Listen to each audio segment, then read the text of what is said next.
Mainly আমরা আলোচনা করব OEF অথবা Österreichische Integrationsfond-Prüfung A1 mit Integration। OEF A1 proofing এর মধ্যে অথবা এক্সামের কি কয়টা অংশ থাকে, এই অংশগুলোর মধ্যে কি বিষয়গুলো আপনাদের অবশ্যই গুরুত্ব দিতে হবে। সবগুলো বিষয় অবশ্যই গুরুত্বপূর্ণ, কিন্তু কিভাবে আপনি এটিকে সাজালে বা এক্সামের জন্য প্রিপারেশন নিলে আপনার সুবিধা হবে, কোশ্চেন ক্রাইটেরিয়া কেমন থাকে, কোন বিষয়গুলো কিভাবে লিখলে, কিভাবে উপস্থাপন করলে আপনাদের জন্য সুবিধা হবে, সেসব বিষয় একসাথে বা একত্রিতভাবে আপনাদের জন্য আলোচনা করব এখানে। আর প্রতিটা বিষয়ে বাংলায় আলোচনা করা হবে যাতে আপনাদের বুঝতে সুবিধা হয়।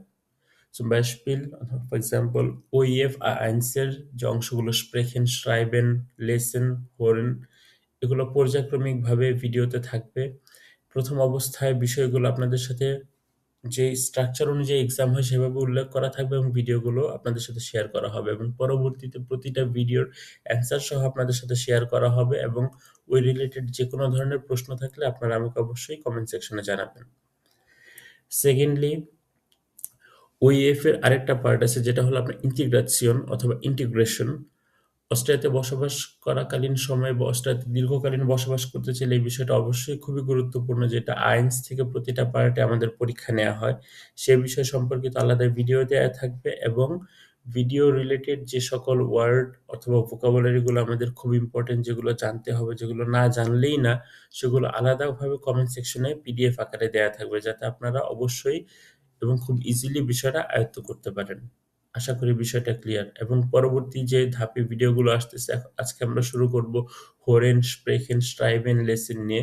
তো ধাপে ভিডিওগুলো আপনাদের সামনে আসবে। আশা করি বিষয়গুলো মনোযোগ সহকারে শোনার চেষ্টা করবেন, এবং কোনো ধরনের প্রশ্ন থাকলে অবশ্যই আমাকে জানাবেন। Danke, danke, schönen Tag noch, ciao। আসসালামু আলাইকুম, গুতেন মর্গেন। আশা করি সবাই ভালো আছেন।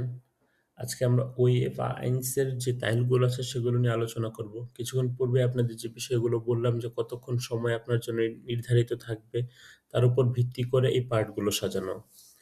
তো স্প্রেখেনে মূলত তার ৩টা টাইল থাকে: টাইল 1, টাইল 2, টাইল 3। টাইল 1 এর বিষয়গুলো থাকে সিক ফোরস্টেলেন, যেটা আপনার স্ক্রিনে দেখতে পাচ্ছেন, সিক ফোরস্টেলেন, বুকস্টাবিয়ারেন, সালেন নেলেন, অর্থাৎ নিজের সম্পর্কে বলা, নিজের নামটা সঠিকভাবে উচ্চারণ করার চেষ্টা করা, আ, বে, সে দিয়ে, বুকস্টাবেন অথবা অ্যালফাবেটিক্যালি। এবং তৃতীয়ত থাকে চালেন নেনেন, যে সংখ্যাগুলো ভালো করে বলা, যে জন্ম সাল কত অথবা এখন কয়টা বাজে, সংখ্যা রিলেটেড যে কোনো কিছু। তো সিক ফোরস্টেলেন বা স্প্রেখেনতাল আইনসের মধ্যে আর যে সকল বিষয় কভার করার লাগে সেগুলো হলো নামে, আপনার নাম, আলতার, বয়স, লান্ড, কান্ট্রি, কোন দেশ থেকে আপনি আসছেন, ভোন অর্থ, বর্তমানে কোথায় বসবাস করেন, স্প্রাখেন, ভাষা, আর বাইত অথবা বেরুফ, জব, আপনি এখন কোথায় জব কাজ করতেছেন, এবং হবি। এখন আমরা যদি স্প্রেখেনতাল 2 যাই, সেখানে আপনারা দেখতে পাবেন Informationen bieten und Informationen geben, অর্থাৎ কোনো একটা ইনফরমেশন কারো কাছে জানতে চাওয়া এবং কাউকে ইনফরমেশন দেয়া। যেমন আপনি এবং আপনার পার্টনার যারা একই সাথে পরীক্ষা দিচ্ছেন, একজন অপরজনকে প্রশ্ন করা, যে আপনি তাকে কিছু বলছেন এবং তার কাছ থেকে কোনো কিছু জানার চেষ্টা করতেছেন। তো এখানে অনেকগুলো ওয়ার্ড দেয়া থাকে, যেমন Wörterbuch, Lehrer, Lehrerin, Sport, খেলাধুলা, রাইজেন, ভ্রমণ করা, স্প্রাক কোর্স, ভাষার কোনো কোর্স করা, লার্নেন, শিখা, কম্পিউটার মানে কম্পিউটার, কিনো অর্থাৎ সিনেমা হল, প্রুফুং এক্সাম, ভার্স্টেহেন অর্থাৎ আন্ডারস্ট্যান্ড কাউকে বুঝা বা কোনো কিছু বুঝা, ফ্যানসেহেন অর্থাৎ টেলিভিশন, এবং ফাইনালি হলো ফ্যামিলি অর্থাৎ পরিবার। এই বিষয়গুলো নিয়ে পর্যায়ক্রমিকভাবে আমি আপনাদের উত্তর সহ অন্যান্য ভিডিওগুলো আপলোড করব, যেখানে আপনাদের বুঝতে আরো সহায়তা হবে। এবং ফাইনালি যে অংশটা থাকে বা টাইল ড্রাই যে আপনারা স্ক্রিনে দেখতে পাচ্ছেন, সেখানে হলো মেইনলি থাকে যে আপনার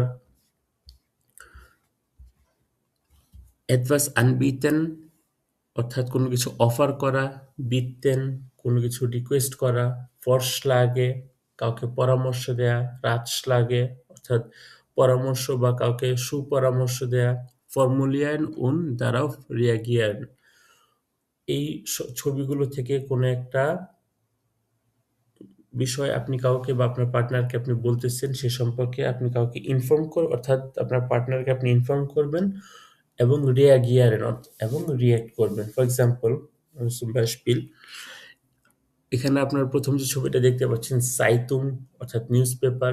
এখানে একটা মজার বিষয় হলো যে আপনাদের যেমন Teilzeitung আপনাদের শব্দগুলো লেখা ছিল, কোনো ছবি ছিল না। তো সেখানে আপনাদের সেন্টেন্স ফর্মুলেট করতে খুব ইজি হইতো। কিন্তু Teil 3 তে মেইনলি হলো আপনার ছবি দেয়া থাকবে, কোনো শব্দ দেয়া থাকবে না বা এটার জার্মান ওয়ার্ডটা দেয়া থাকবে না। তো সেক্ষেত্রে অবশ্যই আপনাদেরকে জার্মান ওয়ার্ডের প্রতি গুরুত্ব দিতে হবে। আইনস রিলেটেড ভোকাবুলারি গুলো আয়ত্ত করতে হবে। যানবাহন, নিত্য প্রয়োজনীয় জিনিসপত্র, নিত্য প্রয়োজনীয় খাবার, আপনার আশেপাশের পরিবেশগুলো সম্পর্কে জানতে হবে। তো এই Teil 3 এ থাকে যে বিষয়টা সেটা হলো যে আপনি কোনো একটা কিছু আপনি আপনার কলিগকে অথবা আপনার পার্টনারকে অফার করতেছেন, কোনো কিছু রিকোয়েস্ট করতেছেন অথবা তাকে কোনো কিছু করার জন্য পরামর্শ দিতেছেন অথবা কোনো কিছু করা থেকে বিরত থাকতে বলতেছেন। তো এই বিষয়গুলো নিয়ে এবং এই ছবির সাথে সামঞ্জস্যপূর্ণ অ্যান্সার নিয়ে আমি ইনশাআল্লাহ পরবর্তী ভিডিওতে হাজির হব আবার, যাতে বিষয়গুলো আপনাদের আরো ক্লিয়ার হয়। আশা করি স্প্রেখেনের যে ৩ টি তাইল ছিল, তাইল 1, তাইল 2 এবং তাইল 3 ওয়েভ এক্সামের জন্য আপনাদের ক্লিয়ার। Dankeschön. Danke, wieder.